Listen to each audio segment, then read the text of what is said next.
Agradecer ao professor Paz Ferreira. O professor Paz Ferreira já o disse, tem sido muito importante para nós o trabalho feito pelo Instituto Europeu e o conjunto de iniciativas e de debates que têm sido feitas, e para mim é muito importante estar aqui também, colaborar consigo e tentar refletir um pouco mais sobre as universidades, enfim, num discurso que muitos já me ouviram fazer, mas e que eu vou procurar tentar iluminar a partir de 2 ou 3 apontamentos um bocadinho diferentes. Nestes tempos que são difíceis, vou tentar evitar a palavra crise.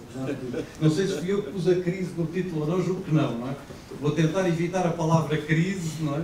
Que, aliás, foi mesmo a primeira coisa com que eu parti para o discurso do 10 de julho. Foi dizer, não vou dizer a palavra crise do discurso. Foi a primeira coisa que eu soube quando escrevi o discurso, é que iria evitar essa palavra, mas obviamente ela está presente. E está presente de uma maneira até que é muito violenta. Não é? Eu, a preparar isto ontem, eu, quando preparo as coisas, preciso ler autores, e agora ando a reler muitas vezes o Torga outra vez, é por fases. O Torga vai, e agora voltou outra vez. E num dos diários ele dizia, as coisas extremaram-se de tal maneira que junto de certas pessoas já nem é preciso raciocinar. Basta a gente dizer o contrário do que elas dizem para não haver erro possível. Não é? É como se trouxéssemos do subconsciente uma tábua com algoritmos de valores. Não é?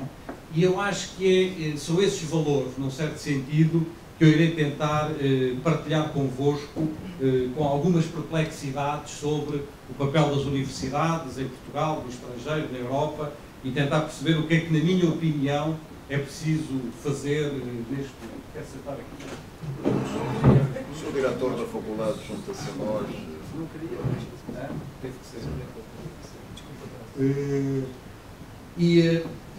E vou fazê-lo a partir de 4 pontos, não é? 4 iluminações, 4 apontamentos simples, não é? O primeiro é para dizer, ou para reconhecer, que, na minha opinião, e eu vou tentar explicar porquê, ou alguma explicação do porquê, as universidades não têm estado presentes no debate europeu. Quer dizer, não têm sido capazes de contribuir para dar uma resposta mais útil, uma resposta mais inteligente aos debates europeus. E isso, para mim, é obviamente uma causa de preocupação. E é uma causa de preocupação porque as universidades são hoje, o ensino superior, do modo geral, é hoje em todo o mundo uma realidade que não pode ser ignorada e que não pode ser ignorada na sua dimensão também de participação nos debates sociais e nos debates políticos. Muitos de nós, ou alguns aqui dos presentes, ter-se-ão formado há 20 anos, na década de 80, final da década de 70, alguns no país da década de 90. A universidade mudou de uma maneira radical desde esta altura. Continuamos a chamar a universidade à mesma coisa, mas a universidade é muito diferente do que era. Há 20 anos atrás, no mundo, havia pouco mais de 60 milhões de estudantes do ensino superior. Hoje há 170. Quer dizer, em 20 anos triplicou a população do ensino superior. Na área europeia do ensino superior, os 47 países, há 36 milhões de estudantes do ensino superior. No quadro da União Europeia há um pouco mais de 20 milhões. Não é? E se olharmos para Lisboa, que é uma realidade que eu falo muito com o António Costa, Lisboa tem cerca de 140 mil estudantes do ensino superior. Isto é, em Lisboa, numa cidade relativamente pequena, 500 mil ou de 600 mil habitantes, um quarto são estudantes do ensino superior. E eu acho que nós não percebemos ainda a dimensão do que isto significa do ponto de vista da organização das sociedades e do ponto de vista do que isto pode trazer no debate sobre as sociedades. E eu creio que houve dois desvios na maneira como as universidades se organizaram nas últimas décadas, que têm alguma explicação, mas que, num certo sentido, podem ter provocado também este afastamento das universidades de um debate social mais intenso. Por um lado, foi todo o discurso muito importado do Reino Unido da ideia do valor económico das universidades.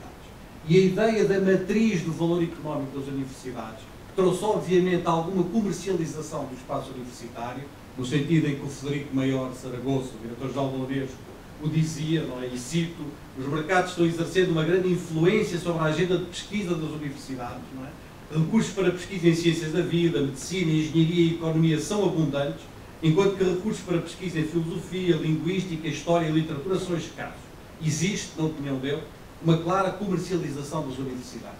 esta ideia de universidades muito centradas sobre essa dimensão económica, um discurso muitas vezes economicista, afastou-as, em alguns momentos, de um debate mais crítico sobre as questões da sociedade, de um pensamento mais crítico, de uma participação mais forte nos debates sociais, tal como é o debate europeu. Eu creio que há ainda que isto possa ter há sempre um bocadinho de demagogia no que eu vou dizer, não é? Mas é apenas um elemento que, podendo ter um bocadinho de demagogia, é um sinal, não é? Quando nós sabemos o que é hoje o nome do Ministério, do Departamento, não é do Ministério, do Reino Unido, que cuida do ensino superior, o seu próprio título é muito significativo, quer dizer, ele chama-se Department of Business, Innovation and Skills, não é? Quer dizer, é o nome onde está hoje a tutela, como nós diríamos, do ensino superior ou da educação superior, como eu prefiro dizer, não é? Quando se põe esta tutela na estrutura do ensino superior, percebe-se que há aqui uma dimensão que muitas vezes afastou as universidades desta presença social, política, cultural mais forte. Uma segunda razão para este afastamento, que é muito clara em Portugal, é uma espécie de uma atitude defensiva das universidades. As universidades foram submetidas a uma restrição orçamental fortíssima, foram submetidas a cortes fortíssimos e foram submetidas, sobretudo, a uma estrutura burocrática absolutamente inimaginável. Não é? Quer dizer, eu acho que talvez a única coisa que eu sinto obrigação de escrever quando deixar de ser reitor é escrever as histórias da burocracia, não é? Para tentar que, na medida do possível, não é que elas não se repitam, porque elas vão se repetir, mas mesmo que as pessoas tenham vergonha, não é, de fazer as mesmas coisas, não é, que se fazem. São coisas do domínio do impensável e do inimaginável, não é? Quer dizer, ainda hoje, ao longo do dia todo, e o administrador do Estado está aqui, tivemos a lidar com coisas que são do domínio da mais estúpida burocracia, e isso, junto com uma falta de recursos, colocou muitas vezes as universidades numa atitude defensiva, teve tendência a fechá-las para dentro, a colocar-se numa perspectiva de sobrevivência e a não fazer esse movimento que aqui o Sr. Passos Ferreira estava a falar, de justamente se virarem para a sociedade e de tentarem ser um elemento crítico e construtivo no plano social. Não creio que isto tenha acontecido só em Portugal, acho que aconteceu em muitos outros países, não é? O caso espanhol é um caso típico também, mas o caso francês é outro, e em muitos outros países aconteceu este duplo processo. Noutros, eventualmente, este processo não terá acontecido, e talvez os países que sempre estão mais protegidos desta dinâmica são os países do norte da Europa, onde obviamente a universidade foi capaz de se ir concentrando de forma mais específica sobre as suas missões e não estar, de algum modo, arrastada neste duplo movimento, que é um duplo movimento que, a meu ver, contribuiu um pouco para afastar as universidades do lugar que devem ocupar na sociedade e do lugar que devem ocupar, sobretudo agora, perante esta enorme massificação do ensino superior, como eu vos digo, tem lugar em todas as regiões do mundo, mas que é muito claro numa cidade como é a cidade de Lisboa, e, portanto, é preciso que nos interroguemos sobre o que é que estão a fazer os 140 mil estudantes do ensino superior que existem em Lisboa. Como é que eles estão a contribuir para a vida de Lisboa, para a vida da cidade, no sentido grego do termo, para a vida da polis, como é que eles estão a contribuir para isso e nós com eles, não é, enquanto espaço universitário. Nesse sentido, eu acho que é absolutamente necessário recolocar, e este é o meu segundo ponto, recolocar as universidades no debate social e no debate europeu também. Tentar encontrar dinâmicas que permitam que elas assumam esse compromisso de forma mais clara. E eu recordo, são 3 linhas que eu gosto de recordar. Eu recordo quando a Universidade de Lisboa é refundada em 1911 pela República, não é? Um dos objetivos principais que lhe é atribuído, e cito, é promover o estudo metódico dos problemas nacionais. Quer dizer, isto é a ideia de que é preciso uma universidade que estude os problemas nacionais, que seja capaz de, na altura se dizia, de se infiltrar, de se intrometer com a vida e de estudar os problemas, é obviamente um aspecto central da matriz da Universidade de Lisboa, mas também das duas outras universidades, da outra universidade, a Universidade do Porto, criada pela República. Não é? E para isso há um aspecto que é absolutamente central, que é o aspecto da liberdade. Quando nós temos um discurso muito forte contra a burocracia, é porque ele é um elemento que nos limita a liberdade. Limita-nos a liberdade de ação, limita-nos a liberdade de iniciativa e, num certo sentido, provoca uma coisa que é muito clara hoje na Universidade de Lisboa, como é na Universidade Portuguesa, quase que uma espécie de uma desmoralização dos seus professores e dos seus investigadores. Face à permanente burocracia, à permanente estupidez, à permanente necessidade de explicação, a nossa liberdade é posta em causa e com a liberdade que é posta em causa vem muitas vezes quebrado um elo, que é um elo decisivo das universidades, que é o elo de confiança com a sociedade. Quando o elemento de confiança se quebra, não é? E se quebra entre as universidades e as sociedades, é muito difícil colar de novo esta dimensão. E é muito difícil que as universidades possam usufruir e gozar dessa liberdade, sem a qual é impossível nós exercermos a nossa missão. Já me ouviram contar uma história, que eu acho uma história muito bonita, não é? E ao mesmo tempo muito interessante, que é a história do, julgo que é assim que se diz, 80º aniversário, não estou a ouvir pessoas da matemática, devem ser mais disso do que eu, o 80º aniversário da Universidade de Cambridge, dos 800 anos da Universidade de Cambridge, foram há 3 anos, em 2009, e na altura a reitora de Cambridge escreveu-me pedindo para eu escrever uma carta, a iniciativa da Universidade chamava-se Letters to the Future, não é? Para eu escrever uma carta ao futuro, não é? E escrever uma carta ao futuro era eu escrever uma carta àquele que será reitor da Universidade de Lisboa dentro de 100 anos, não é? E era-me enviado um kit, não é? Com papel, uma caneta especial para que o tempo, não é? Mantivesse aquela marca, e eu escrevi uma carta ao reitor da Universidade de Lisboa, ao que será reitor da Universidade de Lisboa no ano 2109, daí a 100 anos, e essa carta, juntamente com outras 100 cartas de todo o mundo, está hoje selada num cofre da Universidade de Cambridge, que foi aliás selada com a presença da rainha no final do aniversário da Universidade de Cambridge. E esta iniciativa é uma iniciativa muito interessante, porque é uma iniciativa que mostra, até talvez de uma forma um bocadinho arrogante, essa ideia de perpetuidade das universidades. Daqui a 100 anos não haverá praticamente nenhuma das empresas que nós conhecemos hoje, não é? Se calhar não há muitos dos países que conhecemos hoje. Mas nós temos a sensação que as universidades continuarão. Quer dizer, há uma dimensão de presença no tempo que é muito forte, não é? Mas tantas e tantas vezes, eu disse nesta altura, é como se tivéssemos a sensação de termos um grande passado e também um grande futuro, mas de repente termos um pequeno presente. Isto é, como se houvesse, por via desta dinâmica de burocratização, de restrições orçamentais, de contenção, uma espécie de uma diminuição do nosso presente face a um passado glorioso e a um futuro radioso. Temos essa sensação difícil de que o nosso presente é, por vezes, muito complicado. E quando digo temos, é um temos no sentido muito geral. Não é um temos apenas na Universidade de Lisboa. Eu vou-vos citar uma intervenção feita por aquela que é para todos nós a universidade da referência no mundo, não é? E que é a Universidade de Harvard.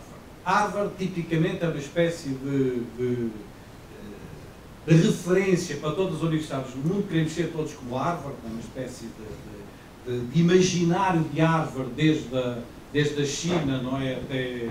Até a América do Sul, não é? Qualquer programa estratégico, qualquer universidade começa por citar o exemplo de Harvard. E a reitora de Harvard, recentemente, fez um discurso, não é, sobre este tema, em que ela dizia, e cito literalmente com a tradução: nós aqui em Harvard somos acusados de ensinar pouco, de custar muito, de passar o tempo a proteger os professores e de descurar os alunos.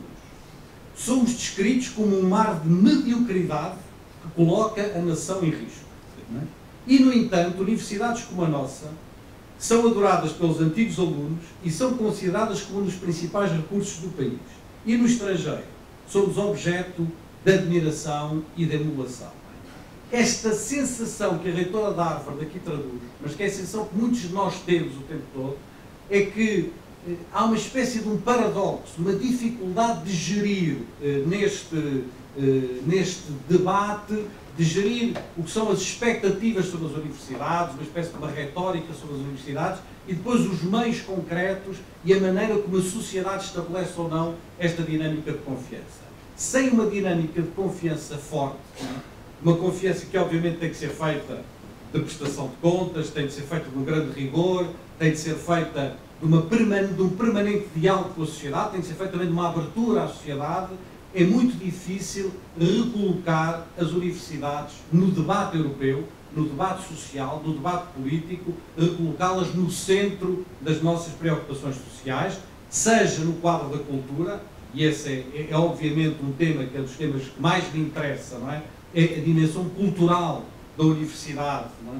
E a dimensão humanística, científica, cultural da universidade e o seu papel do ponto de vista das sociedades do século XXI, seja no plano da ciência e da importância que a ciência hoje tem, na perspectiva não tanto, parecem palavras iguais e são totalmente diferentes, não tanto na perspectiva que eu há pouco denunciei, do valor económico das universidades, mas sim na perspectiva da valorização social e económica do conhecimento. E estas duas palavras parecem a mesma coisa e são completamente diferentes. Uma coisa é falar das universidades e no seu potencial económico próprio. Outra coisa é falar na importância da valorização social e económica do conhecimento. E essa, obviamente, é um tema central para a universidade dos dias de hoje, e é mesmo um dos temas em que a mudança, ao longo dos últimos 20 anos, se notou mais. As duas grandes mudanças são a mudança da expansão do ensino superior e são a mudança da dimensão científica dentro das universidades e, finalmente, a capacidade da sua ação pública, da sua intervenção pública, do seu papel público no quadro da sociedade. Eu creio que é a partir da liberdade e a partir da confiança que nós podemos recolocar a universidade no debate, colocar no debate europeu, no debate político, no debate social, e ela é, a meu ver, hoje em dia central para este debate. Dificilmente conseguiremos encontrar alguma solução ou algum caminho. Solução, se calhar, é pedir demais, mas pelo menos algum caminho. Dificilmente conseguiremos fazer algum caminho sem passar pela implicação, pelo envolvimento e pelo trabalho que hoje se faz dentro das universidades e sem colocar este trabalho ao serviço desse caminho, ao serviço desse projeto de sociedade. Em Lisboa, este é o meu terceiro ponto, peço desculpa de o falar, mas era quase impossível não falar dele, falar também de pessoas que muito têm participado nisso, neste projeto, como o professor Fernando Lopes da Silva, ou João Barroso, aqui presentes. Obviamente que o nosso compromisso, no nosso caso, a nossa resposta perante esta situação, tem sido trabalhar nesta ligação entre a Universidade de Lisboa e a Universidade Técnica de Lisboa, não é? Um projeto de fusão das duas universidades que ocorrerá a todo momento.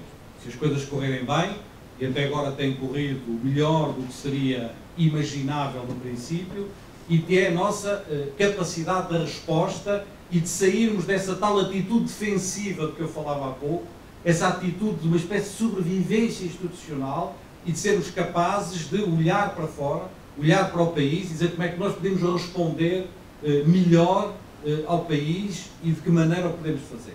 Contribuindo para o reordenamento da rede do ensino superior, uma coisa que todos falamos há décadas, não é? Mas em que rigorosamente não se deu nenhum passo concreto nesse sentido, contribuindo para juntar, é uma coisa que talvez as pessoas não tenham essa percepção, para juntar duas instituições que a história separou, quer dizer, eram duas pessoas que nunca deviam ter estado separadas, que na Fundação Republicana em 1911 estavam juntas, não é? E que por razões da história se separaram, de uma história que até há muito pouco tempo esteve viva na memória das pessoas e depois, nos últimos 30 anos, sobretudo depois de Abril, criou-se uma espécie de uma amnésia sobre este projeto de junção das duas universidades, não é? E que nos permite, é um tema muito caro também ao professor Fernando Lopes da Silva, que é o tema de um relatório do MIT, que nos permite ir no sentido da convergência, isto é, de perceber que há hoje áreas de convergência que são centrais, que as duas instituições têm uma grande complementaridade e que é hoje muito difícil que as ciências da vida não estejam ligadas às engenharias, não estejam ligadas às ciências físicas, que haja engenharias por um lado, que haja ciências da vida pelo outro, que haja direito por um lado, que haja economia pelo outro. Quer dizer, é preciso perceber que a universidade e a reorganização dos saberes se faz hoje em zonas de fronteira, em zonas de convergência que não entram dentro das estruturas disciplinares tradicionais e caminhar nesse sentido. Julgo que do lado da Universidade Técnica, como do lado da Universidade de Lisboa, se tem dado passos muito importantes nesse sentido, que é obviamente o objetivo de conseguirmos ter em Lisboa uma universidade, que é a universidade da referência, nos termos que eu vou falar já de seguida. Diz-se muito, não é? Uma das críticas principais que se faz a este projeto é que as grandes universidades do mundo são universidades pequenas, não é? E que, portanto, que o small is beautiful e que o tamanho por si só não quer dizer nada. É evidente que o tamanho por si só não quer dizer rigorosamente nada, não é? E que nós não temos nenhum interesse em ter uma universidade grande. Temos interesse em ter uma grande universidade, é uma coisa diferente, não é? Mas é preciso também não desconhecermos, não é, que das 1.200 ditas Research Universities, se é que há 1.200 no mundo, mas as 1.200 que tipicamente são consideradas como Research Universities, o raciocínio do Small is Beautiful é verdade tipicamente para as 10 primeiras, não é? Para as 10 primeiras que têm fundos e financiamentos absolutamente astronómicos, não é? Qualquer uma delas tem um financiamento superior às universidades portuguesas todas juntas, não é? Apesar de só ter 10 mil alunos, ou 14 mil alunos, ou 17 mil alunos, enfim, como Harvard, como Yale, ou como Princeton, ou como Oxford, ou como Cambridge, etc. É verdade para as 10 primeiras destas 1.200, mas não é verdade para as outras 1.190, não é? E, portanto, para as outras, a partir do lugar número 10, não é, começam a aparecer as universidades americanas públicas, a UCLA, a Universidade de Washington, Wisconsin, Michigan, Illinois, etc. São todas elas universidades de 35, 40 mil, 45 mil alunos. Portanto, é para dizer que este raciocínio é verdade se nós isolarmos uma camada muito pequenina de universidades, mas não é verdade para o conjunto das grandes universidades de referência do mundo, e é evidente que a realidade é muito diferente entre o Oriente e o Ocidente, é muito diferente na Europa do Norte e na Europa do Sul, há diferenças que são diferenças muito marcadas, não é? A começar pelas diferenças aqui ao lado com a nossa vizinha Espanha, não é? As duas universidades espanholas mais conceituadas e com maior referência do ponto de vista internacional são a Complutense de Madrid e a Universidade de Barcelona, não é? Tanto uma como a outra tem mais de 85 mil alunos. E, portanto, a olharmos para universidades, enfim, que nos estão mais próximas e em que esse critério. Agora, o critério do tamanho não é para nós um critério essencial, mas é um critério essencial a complementaridade de saberes, é um critério essencial o sermos uma universidade de investigação, e é assim que nos temos que procurar definir, comprometida com o ensino e com a inovação, valorização social e económica do conhecimento, centrada nas pessoas, e muito envolvida com a sociedade portuguesa e com a cidade de Lisboa. Esta nossa matriz, não é, do envolvimento com a sociedade e com a cidade de Lisboa é central. E ela define-se também a partir de uma universidade de língua portuguesa que tenha dimensão europeia e que tenha uma forte presença no mundo. Quer dizer, a dimensão da língua portuguesa é para nós também uma dimensão central, porque queremos construir uma internacionalização, que é hoje, obviamente, decisiva e central, mas queremos construí-la a partir desse referencial da língua portuguesa. Eu já disse uma vez numa intervenção na Faculdade de Direito perante colegas brasileiros, o Paulo Freire, falando do Ariano Suassuna, que sabe, um grande dramaturgo brasileiro, mas um homem que não gosta, que tem medo de andar de avião e que praticamente nunca saiu da sua pequena localidade que se chama Taperoá. O Paulo Freire disse: Suassuna se tornou um escritor universal, não a partir do universo, mas a partir de Taperoá. E esta ideia que não nos tornamos internacionais a partir de uma internacionalização retórica, mas a partir de uma construção enraizada na língua e na cultura portuguesa, é para nós uma dimensão central. Muitos nos dizem, e eu procurei responder a isso na altura em que assinamos o protocolo com o Governo, que esta não é a melhor altura. Não é? Que há outras alturas melhores, que é uma altura, não vou dizer a palavra que disse que não ia dizer, não é? Que é uma altura difícil, deixem-se lá disso, a vida não está para isso, as coisas não estão para isso, etc. Eu reconheço que há uma parte de verdade nisto tudo, não é? Mas, como disse na altura em que se assinou o protocolo, para nosso bem ou não, até prova em contrário, nós só habitamos a Terra uma vez, não é? Só cá estamos uma vez, não é? E, portanto, se calhar gostávamos de ter estado noutra altura, quer dizer, talvez, não é? Não sei. Estamos cá nesta altura e é nesta altura que se nos pedem responsabilidades, seja àqueles que estão a liderar as instituições, seja a todos nós, neste compromisso com o país e com algum objetivo de futuro. Julgo que temos que fazer aquilo que achamos que deve ser feito, temos a obrigação de fazer o que nos parece que é certo, ouvindo, tentando integrar tudo o que são outras dimensões, outros aspectos na nossa própria construção de um programa, e creio que nesse aspecto os 3 documentos que foram saindo ao longo de 2012, o primeiro documento de janeiro, o segundo documento de abril e este terceiro documento de setembro, foram integrando centenas de contribuições e foram construindo uma ideia de uma universidade que pode, ela sim, ter condições para se recolocar no debate nacional, para se recolocar como uma referência de Lisboa e para ser, obviamente, uma universidade diferente do ponto de vista desta convergência, do ponto de vista de uma outra relação com o conhecimento e com a valorização social e económica do conhecimento, a partir da investigação, a partir da ciência, a partir do conhecimento. Vai ser preciso muito trabalho, certamente. Estamos no início de um longo processo sobre esta matéria. Vai ser preciso muita avaliação, muita avaliação, muita avaliação. Vai ser preciso termos muita atenção aos passos que vão ser dados, mas obviamente que é um projeto que, julgo eu, nos mobiliza e que pode, de uma vez por todas, mudar, na minha opinião, o ambiente universitário em Portugal, pode dar um contributo decisivo para isso. Não é? E ao dar um contributo decisivo para isso, e chego aqui ao meu quarto e último ponto, espera-se desta universidade um pensamento futuro. Espera-se desta universidade essa capacidade que nem sempre temos tido de ter ideias antecipadoras, de não repetirmos aquilo que toda a gente anda a repetir e de sermos capazes de olhar um bocadinho mais longe, de olhar um bocadinho de uma forma um bocadinho diferente, de termos um outro ponto de vista, não é? De termos um ponto de vista próprio sobre as coisas. O Pierre Bourdieu dizia, não era o João, Pierre dizia que o ponto de vista era uma vista a partir de um ponto, não é? E, portanto, termos o nosso próprio ponto, a nossa própria perspectiva sobre as coisas e sermos capazes de em diálogo com os outros, trabalharmos estas ideias antecipadoras que nos têm feito tanta falta. Isto é, tem-nos feito muita falta, não é? Ver um bocadinho mais longe, não é? Olhar para coisas que nem sempre temos sido capazes de olhar e que, se as universidades não forem capazes de fazer isso, é difícil pedir isso a outras instâncias da sociedade. Ainda na sexta-feira eu participei numa pequena homenagem ao Cruzeiro Seixas, ao mestre surrealista, que tem agora 92 anos, não é? E que dizia na sua intervenção, agradecendo as palavras que eu lhe dirigi, dizia, bom, eu reconheço isso tudo, mas eu não posso deixar de achar que se tem que encontrar culpados em algum lugar, eu tenho que os encontrar nas universidades. São vocês que formam as elites, são vocês que formam as pessoas, e, portanto, se eu tiver que encontrar alguém a responsabilizar por alguma coisa, não posso deixar também de olhar para as universidades como um lugar onde essa responsabilidade tem que ser exercida, não é?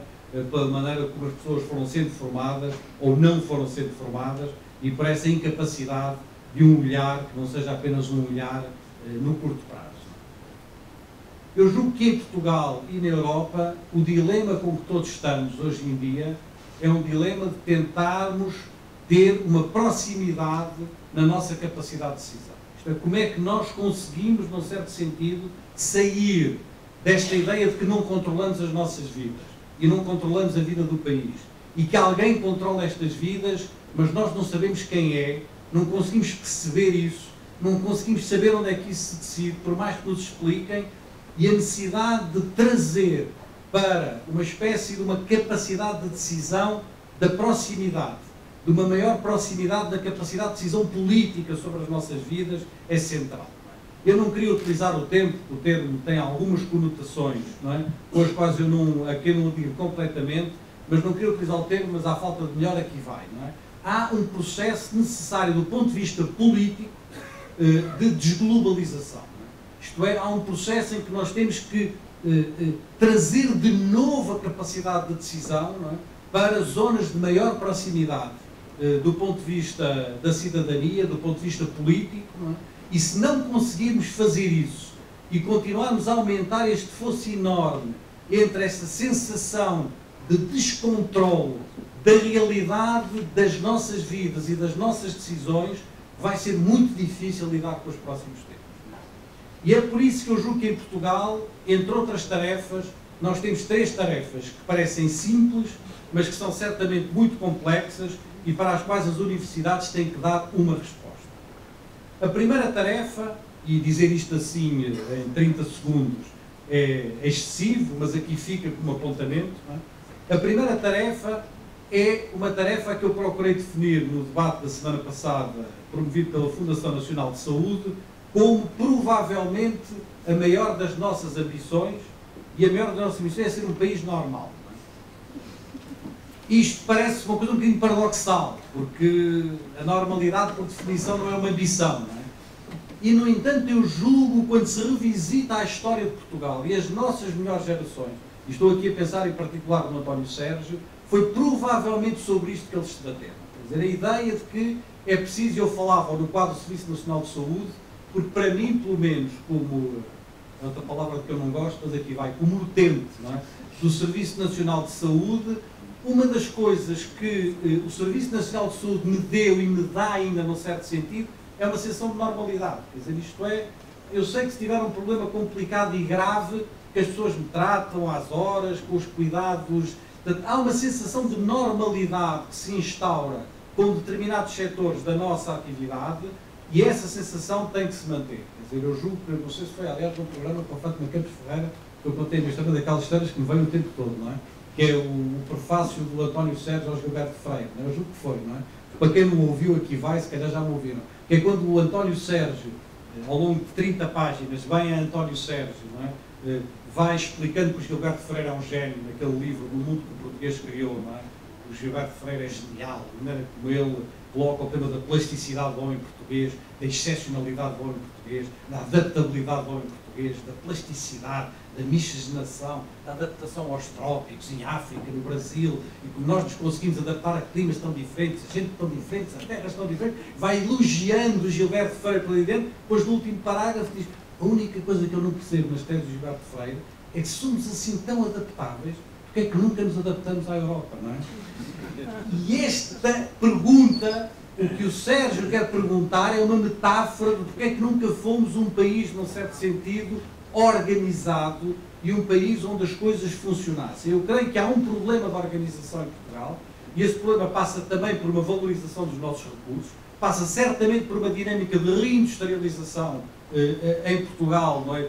Não no sentido, enfim, do antigamente, de irmos achar que é a partir de coisas mais ou menos líricas que isso pode fazer, mas há certamente um processo de organização do país, de reorganização do país, no plano político e no plano económico, que passa por uma reindustrialização, na qual as universidades têm que ter um papel absolutamente central. Porque esta reindustrialização, e este é o segundo ponto, tem que ser feita a partir do conhecimento, não há outra maneira. Não há nenhuma outra maneira de fazer uma reindustrialização que não seja a partir da incorporação de conhecimento, a partir da incorporação de tecnologia, não é? A partir de uma dinâmica de inovação que, obviamente, já não é feita como era feita há 30, há 40 ou 50 anos atrás, e há hoje, nas camadas jovens, há hoje nas universidades, esse conhecimento disponível. É preciso encontrar as maneiras de o articular e de o ligar do ponto de vista da sociedade.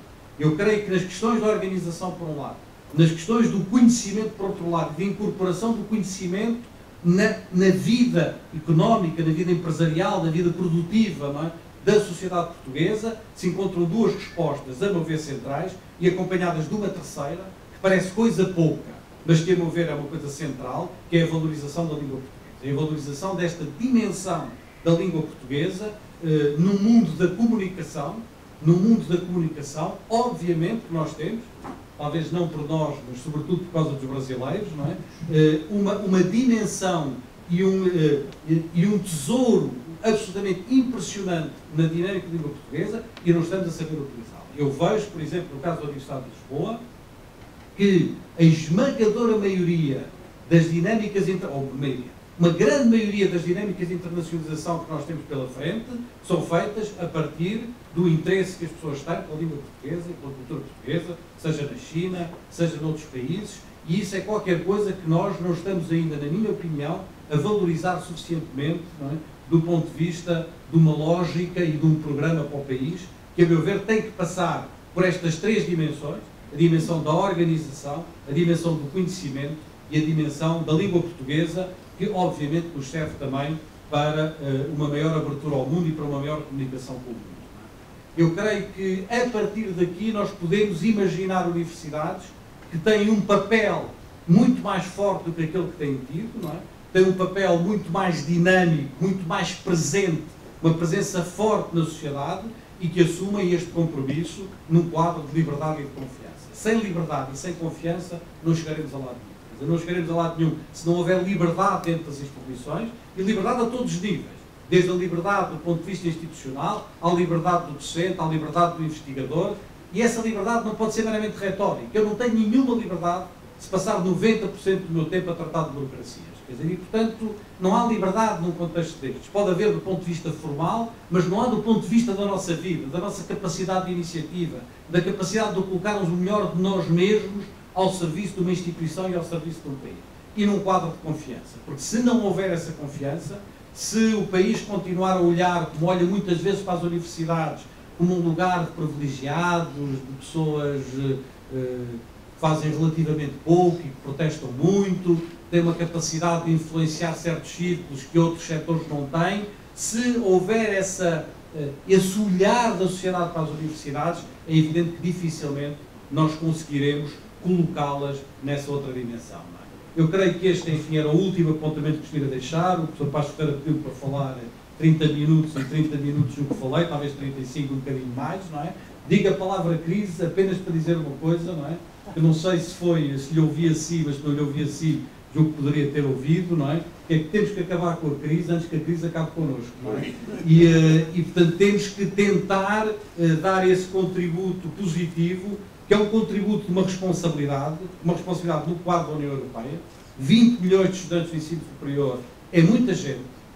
Tem que ser muita capacidade crítica, tem que ser muito pensamento crítico, tem que ser inteligência, tem que ser ideias, tem que ser soluções, não é? Tem que ser aquilo que, já no discurso de abertura do ano académico eu disse, quando tantas instituições falharam, não podem falhar as universidades. Quer dizer, é preciso uma mobilização, é preciso que façamos alguma coisa antes que alguma coisa se faça contra nós, não é? Quer dizer, é preciso que nós tenhamos essa capacidade de pôr em cima da mesa algumas dessas soluções, não é? E voltando ao Torga, numa citação que agora circula com alguma, que já vi circular na net mais do que uma vez, quando o Torga dizia: é um fenómeno curioso, o país ergue-se indignado, moureja o dia inteiro indignado, come, bebe e diverte-se indignado, mas não passa disto. Falta-lhe o romantismo cívico da agressão, não é? Somos socialmente, diz o Torga, uma coletividade pacífica de revoltados. Esta ideia de que não somos capazes de organizar a nossa indignação, não somos capazes de a transformar em programas de ação, e nós estamos a procurar fazê-lo no interior da universidade, dentro do que são as nossas possibilidades, é, a meu ver, central numa indignação. E eu aqui só queria terminar, e termino com o O'Neill, não é? Na sua História da Moral, não é? Quando ele dizia, e eu julgo que muitos de nós nos sentiremos assim, ou eu pelo menos sinto muitas vezes, quando ele dizia: você tem-me cavalgado, seu safado. Você tem-me cavalgado, mas nem por isso me pôs a pensar como você. Que uma coisa pensa o cavalo, outra quem está a montá-lo, não é? E eu julgo que é essa dimensão de sermos capazes de pensar outra coisa, não é? Que no fundo define a capacidade das universidades de serem qualquer coisa nesta crise europeia, e aí está a crise outra vez, não é? Mesmo que queiramos evitar, ela vem ter connosco. Muito obrigado.